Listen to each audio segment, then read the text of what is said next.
Jabardasth comedian getup Srinu హీరోగా వచ్చిన కొత్త సినిమా రాజు యాదవ్ మొన్న శుక్రవారం మే 24న రిలీజ్ అయింది. ఇక నిన్న ఆదివారంతో ఈ సినిమా 3 రోజులు కంప్లీట్ అయింది. ఈ 3 రోజుల గ్రాస్ కలెక్షన్స్ చూస్తే తెలంగాణలో ఈ సినిమా 3 రోజుల్లో 50 లక్షలు గ్రాస్ కలెక్ట్ చేస్తే ఆంధ్రప్రదేశ్ నుంచి ఈ సినిమాకు 80 లక్షలు గ్రాస్ వచ్చింది. అలా తెలుగు రాష్ట్రాల్లో ఈ సినిమా 1,30,00,000 గ్రాస్ అయితే కలెక్ట్ చేసింది 3 రోజుల్లో. మంచి కలెక్షన్స్ అని చెప్పాలి. ఇక కర్ణాటక అండ్ ఓవర్సీస్ నుంచి ఈ సినిమాకు మరో 20 లక్షలు గ్రాస్ వచ్చింది. అలా టోటల్గా 1,50,00,000 గ్రాస్ అయితే వచ్చింది ఈ సినిమాకు 3 రోజుల్లో. ఇక అందులో థియేటర్ల రెంట్లు, గవర్నమెంట్ ట్యాక్స్లు, ఖర్చులు అన్ని పోను. డిస్ట్రిబ్యూటర్ షేర్ విషయానికి వస్తే తెలంగాణలో 25 లక్షల షేర్ వచ్చింది 3 రోజుల్లో అండ్ ఆంధ్రప్రదేశ్ నుంచి 35 లక్షలు. అలా 60 లక్షల షేర్ అయితే వచ్చింది తెలుగు రాష్ట్రాల్లో. ఇక కర్ణాటక ఓవర్సీస్ నుంచి ఒక 10 లక్షల షేర్ వచ్చింది. అలా 70 లక్షల షేర్ అయితే వచ్చింది ఈ సినిమాకు.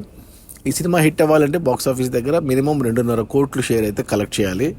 అంటే 5 కోట్ల గ్రాస్ రావాలి. 5 కోట్ల గ్రాస్లో 1,50,00,000 వచ్చింది ఇప్పటి వరకు. ఇంకా 3.5 కోట్ల గ్రాస్ రావాలి.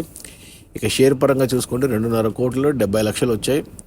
ఇంకా 1,80,00,000 షేర్ వస్తేనే సినిమా హిట్ అవుతుంది బాక్సాఫీస్ దగ్గర కమర్షియల్గా. అంటే 3.5 కోట్లు రావాలి. ఈరోజు సోమవారం వర్కింగ్ డే. ఇక సోమ, మంగళ, బుధ, గురు 4 రోజుల్లోనే ఏమైనా కలెక్షన్స్ వస్తే పోటీలో లవ్ మీ ఫిడేర్ సినిమా ఉంది. వచ్చే శుక్రవారం కొత్త సినిమాలు ఉన్నాయి. Gangs of Godavari, Gam Gam Ganesha and Baje Vaayu Vegam. So ఏం కలెక్ట్ చేసినా ఈ 4 రోజులైనా కలెక్ట్ చేయాలి.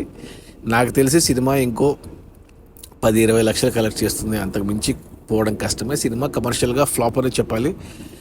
బట్ చూడాలి మరి. అది మన గెటప్ సీన్ హీరోగా వచ్చిన రాజు యాదవ్ సినిమా 3 రోజుల్లో 1,50,00,000 గ్రాసు. అందులో డిస్ట్రిబ్యూటర్ షేర్ వచ్చేసి 70 లక్షలు.